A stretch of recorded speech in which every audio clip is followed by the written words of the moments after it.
दोस्तों आज इस वीडियो में हम कक्षा 12वीं भौतिक शास्त्र फिजिक्स में अध्याय 13 नाभिक चैप्टर के इंपॉर्टेंट वस्तुनिष्ठ प्रश्न उत्तर देखने वाले हैं। ओके, एमपी बोर्ड स्टूडेंट के लिए ये स्पेशल रहने वाला है क्योंकि एमपी बोर्ड के जो प्रीवियस ईयर पेपर क्वेश्चन है वो मैंने कवर किया है। ओके, तो तैयारी जीत की अब की बार 95% पार के उद्देश्य हम क्या लगातार बेहद तेज तैयारी कर रहे हैं और क्रम से मैं आपको हर चैप्टर के important question answer important objective बताए हैं। क्रम से दोस्तों वीडियो देखना चाहते हैं 12th फिजिक्स 2025 के नाम से एक प्लेलिस्ट है, प्लेलिस्ट में जाकर क्रम से वीडियो देखकर आप क्या है तैयारी कर सकते हैं। तो सबसे पहले दोस्तों हमारा क्वेश्चन है सूर्य में ऊर्जा का स्रोत है, मतलब सूर्य में देखिए ऊर्जा लगातार निकलती रहती है तो उसमें क्या होता है, नाभिकीय संलयन होता है कि नाभिकीय विखंडन होता है। तो उसमें संलयन की प्रक्रिया होती है, सूर्य के अंदर क्या होती है, संलयन की प्रक्रिया होती है। जैसे संलयन प्रक्रिया के लिए उपयुक्त है तो संलयन प्रक्रिया में क्या है, हल्के नाभिक की आवश्यकता होती है। देखिए अगर आपने पूरे जितने टॉपिक हैं आपके नाभिक वाले चैप्टर के तैयार किए, नाभिकीय विखंडन नाभिकीय संलयन वाला तो टॉपिक बहुत ज्यादा महत्वपूर्ण है, रेडियो एक्टिविटी हो गया, तो ये अगर आपने टॉपिक तैयार किए हैं तो फिर वस्तुनिष्ठ आपसे बन जाएंगे।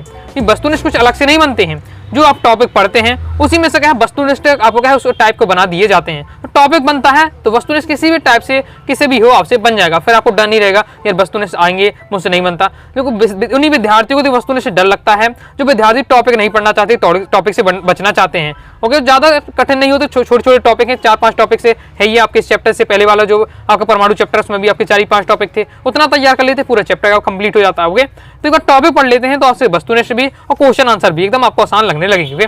नेक्स्ट है 1 ग्राम पदार्थ में समतुल्यता ऊर्जा, आपका एमपी बोर्ड एग्जाम 2019 में क्वेश्चन आया था। तो 1 ग्राम पदार्थ में समतुल्य ऊर्जा 9 × 10⁻³ जूल होता है। 1 न्यूटन में द्रव्यमान होता है। एमपी बोर्ड एग्जाम 23 में क्वेश्चन आ चुका है। तो 1 न्यूटन में 1.67 × 10⁻⁷ किलोग्राम इसका द्रव्यमान होता है। नेक्स्ट, एक नाभिक की बंधन ऊर्जा तुल्य होती है, तुल्य यानी बराबर होती है। तो एक नाभिक की बंधन ऊर्जा नाभिक की द्रव्यमान क्षति के क्या बराबर होती है। आगे नेक्स्ट हमारा क्वेश्चन है स्थायी नाभिक की प्रति न्यूक्लियॉन औसत बंधन ऊर्जा को होती है लगभग कितनी होती है, 8 मेगावोल्ट होती है। नेक्स्ट 1 AMU होता है तो किसके बराबर होता है, 1/12 × कार्बन के परमाणु का द्रव्यमान। कंप्लीट हो जाता है, आगे देख लेते हैं।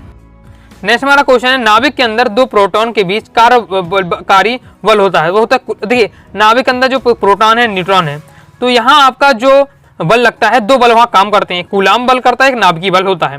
कूलाम बल कैसे, कूलाम प्रतिकर्षण वाला बल लगता है क्योंकि देखिए धन है क्योंकि 2 प्रोटॉन है तो प्रोटॉन में क्या धन ही आवेश होगा, तो यहाँ धन और धन जब एक ही चार्ज होता है धन तो क्या होगा आपका उनका क्या प्रतिकर्षण बल होगा, तो एक बार से प्रतिकर्षण कूलाम बल तो लग रहा है।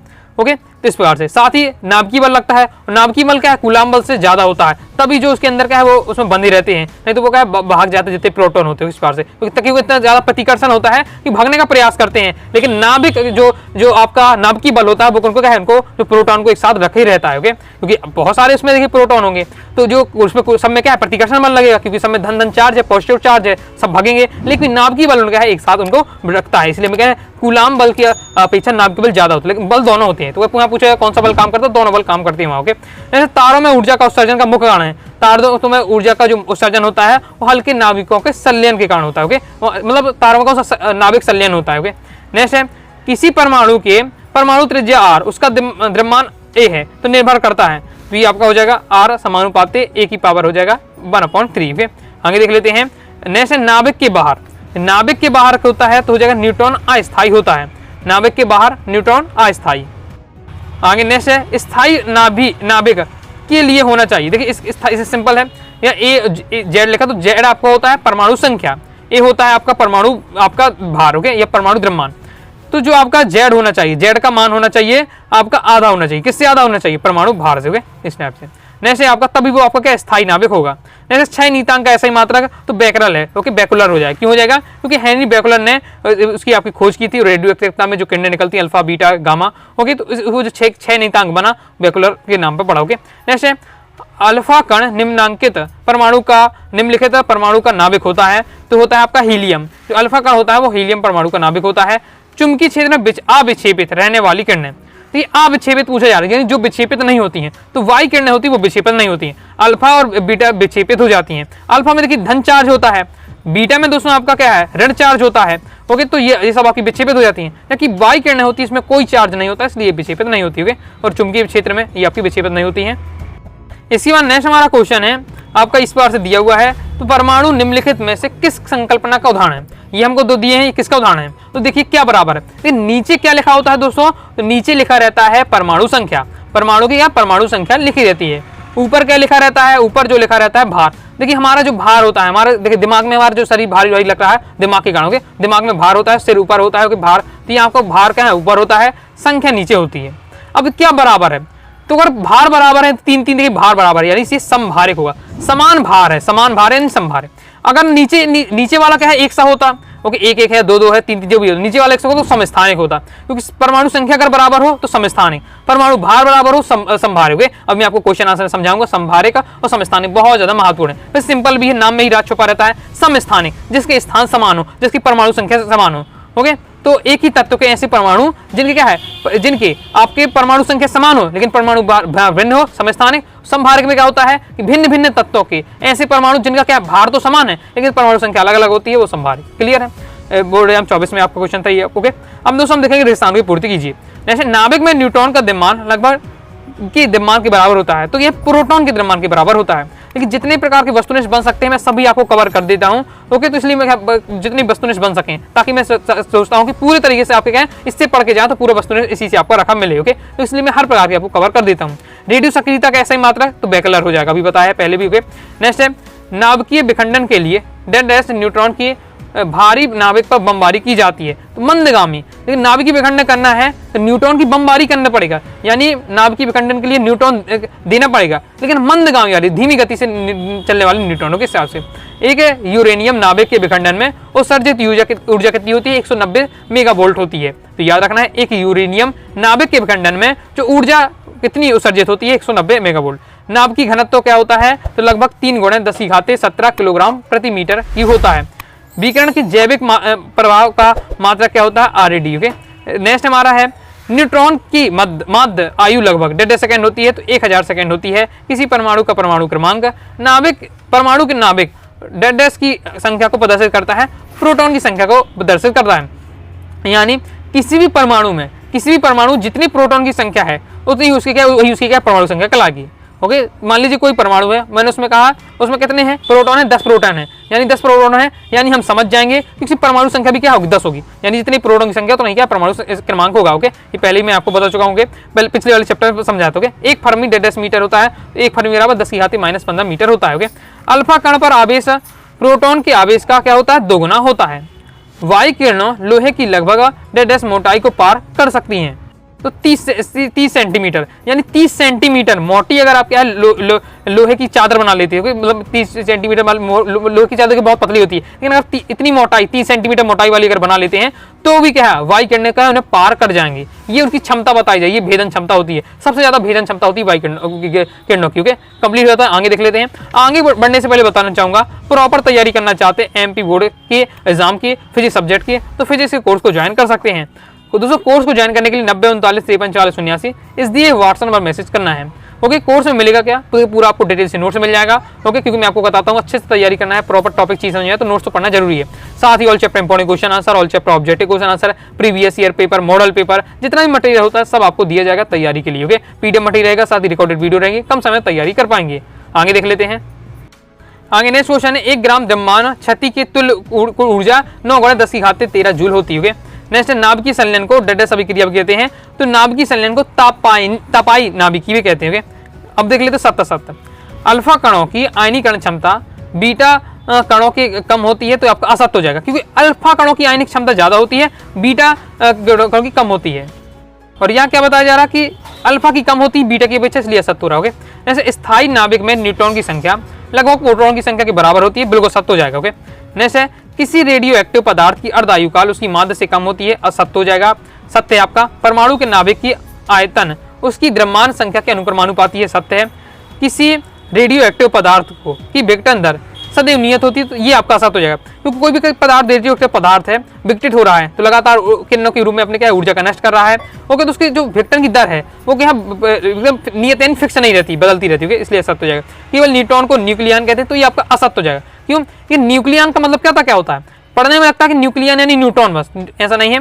देखिए परमाणु की जो नाभिक है, परमाणु के नाभिक में न्यूट्रॉन और प्रोटॉन दोनों होता है, तो न्यूट्रॉन और प्रोटॉन एक साथ बैठा आता है, उसको क्या कहते हैं, न्यूक्लियॉन कहते हैं। यानी न्यूक्लियॉन कब कहेंगे, प्रोटॉन और न्यूट्रॉन को जब एक साथ हम क्या बोलते हैं, न्यूक्लियॉन बोलते हैं।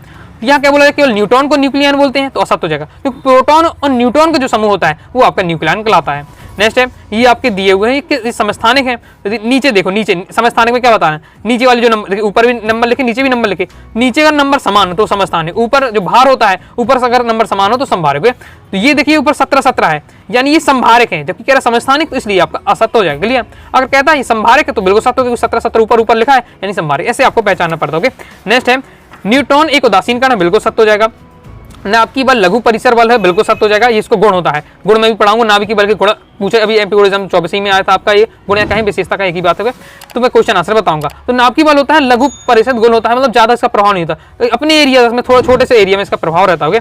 कंप्लीट होता है। अब देखेंगे हम दोस्तों एक शब्द एक बात में उत्तर, न्यूक्लियन किसको कहते हैं, तो प्रोटॉन तथा न्यूट्रॉन, अभी जस्ट मैंने आपको समझाया है कि न्यूक्लियन आपको किसे कहते हैं, तो प्रोटॉन और न्यूट्रॉन का जो नाभिक में प्रोटॉन और न्यूट्रॉन एक साथ बैठे रहते हैं, उन्हीं को समूह को हम क्या न्यूक्लियन कहते हैं। सिंपल है, आगे देख लेते हैं। आगे नेक्स्ट क्वेश्चन है हमारा, वे परमाणु जिनके नाभिक में न्यूट्रॉन की संख्या समान हो कहलाते हैं, वो आपके सम न्यूट्रॉनिक कहलाते हैं। देखिए अगर क्या है, उन्हें प्रोटॉन की संख्या समान हो, यानी प्रोटॉन की संख्या यानी आपका परमाणु संख्या समान हो तो आपका क्या है, समस्थानिक। परमाणु भार समान हो तो आपका समभारिक। इस प्रकार से न्यूट्रॉन की संख्या समान हो, सम न्यूट्रॉनिक। नाभिक के अंदर प्रोटॉन न्यूट्रॉन के बीच लगने वाला बल, ये सब नाभिकीय बल लगता है। ओके, रेडियो एक्टिव पदार्थ की सक्रियता का मात्रक क्या होता है, तो क्यूरी या रदरफोर्ड। नेक्स्ट है, किसी नाभिक में उत्सर्जित वायुकणों का वेग कितना होता है, 3 × 10⁸ मीटर प्रति सेकंड होता है। आइंस्टीन का द्रव्यमान ऊर्जा समीकरण इंपॉर्टेंट है। Okay, del E equal to mc² हो जाए, डेल mc²। ओके, जैसे किसी द्रव्यमान संख्या के परास के नाभिक के प्रति न्यूक्लियन बंधन ऊर्जा नियत रहती है, तो कितनी रहेगी, जब द्रव्यमान संख्या 50 से क्या 70 के बीच हो।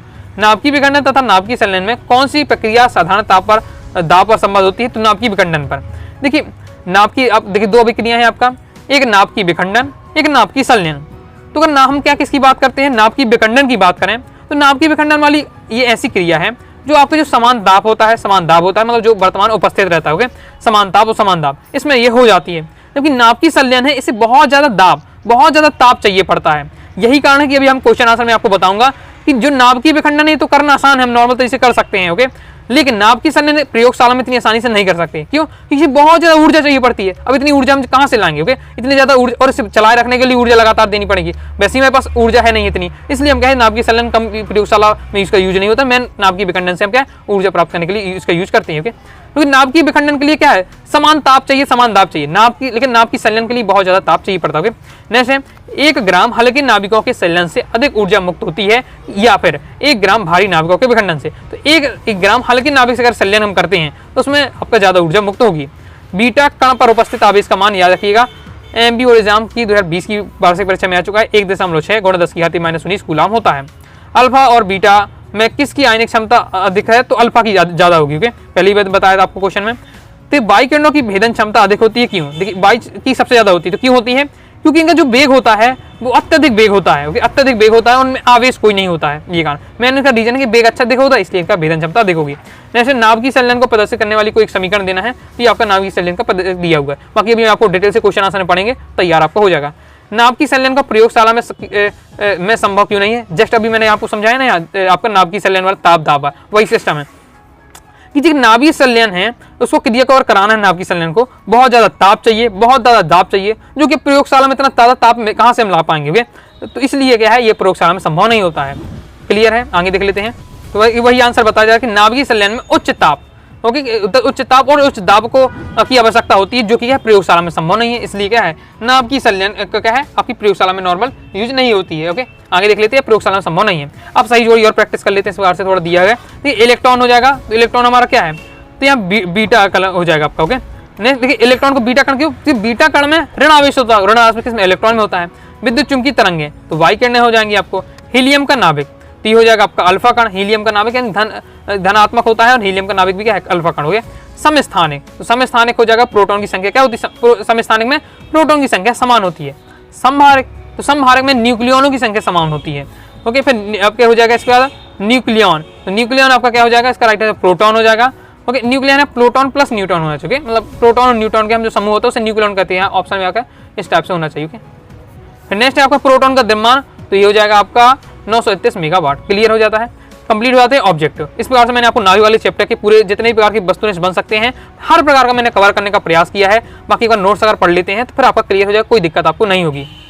ओके, तो इससे पहले भी जो मैंने आपको चैप्टर बताए हैं अध्याय 1 से लेकर 12 तक के आपके महत्वपूर्ण क्वेश्चन आंसर महत्वपूर्ण वस्तुएं बता दी हैं। क्रम से वीडियो देखना चाहते हैं 12th फिजिक्स से 2025 के नाम से प्लेलिस्ट है, प्लेलिस्ट जाकर क्रम से वीडियो देख सकते हैं। तो वीडियो पसंद है वीडियो लाइक करके सब्सक्राइब कर दीजिएगा। साथ ही दोस्तों टेलीग्राम चैनल व्हाट्सएप चैनल को ज्वाइन कर लीजिएगा। कोई दोस्तों डाउट होता है कमेंट बॉक्स में आप जरूर पूछिएगा। मिलते हैं नेक्स्ट वीडियो में, तब तक के लिए बाय बाय।